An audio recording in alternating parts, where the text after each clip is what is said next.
Today we're inside the new Toyota Avalon taking a look at the Entune 3.0 audio system.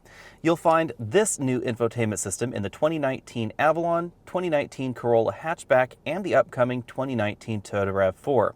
This is quite similar to the Entune system that we see on the 2018 Toyota Camry, but there's one big important difference. This version of Entune now supports Apple CarPlay, so everything that you're seeing right here on the screen, from the mapping interface to that audio system interface to this home menu, is actually being generated by my connected iPhone right here. So the screen is basically acting as an extra monitor for the Apple device. Now, it's worth noting that at this point in time, there is no Android Auto integration in this system, although that may come later.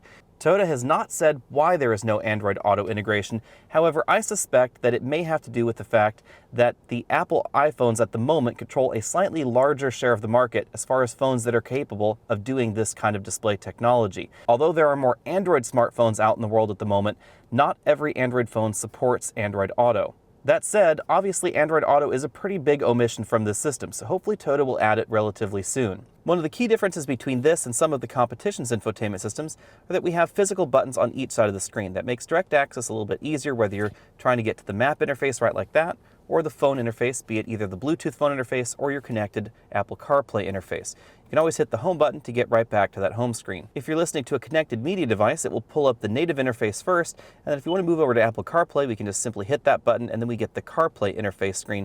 You can always go back to the Toyota interface by hitting that Toyota button right there, or most of these direct access buttons on the side.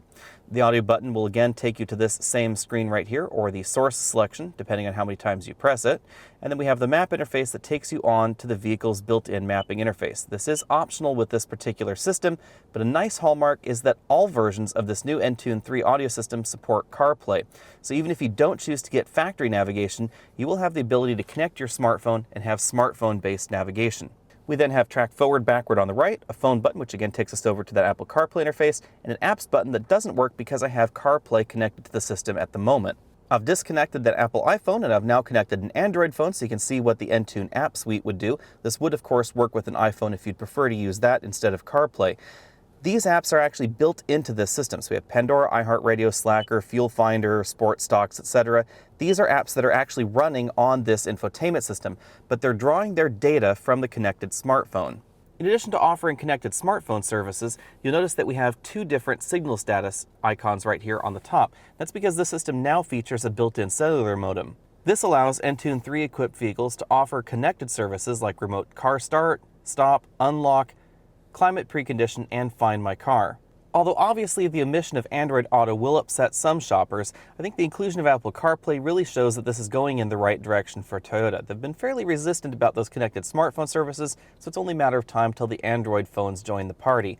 At the moment, however, this is still one of the easier to use systems on the market. The factory Nav System is fairly intuitive and easy to use. The vehicle's built-in app suite, which also includes GPS Scout to allow you to navigate with an Android phone using the GPS Scout map interface, is another handy feature. And of course, I'm sure many shoppers will appreciate the Alexa integration, which will allow you to turn things on and off at home, like your lights on your driveway or lights inside the house as you approach your house. That is actually a really handy feature. I personally use Alexa quite a lot at home, so I really would like the ability to say, Alexa, turn on my driveway lights or turn on the kitchen lights as I get nearer to home.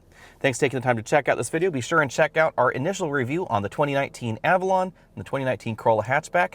You'll find those on our channel. If you haven't already done so, hit that subscribe button down there at the bottom of your screen, and I'll see you next week.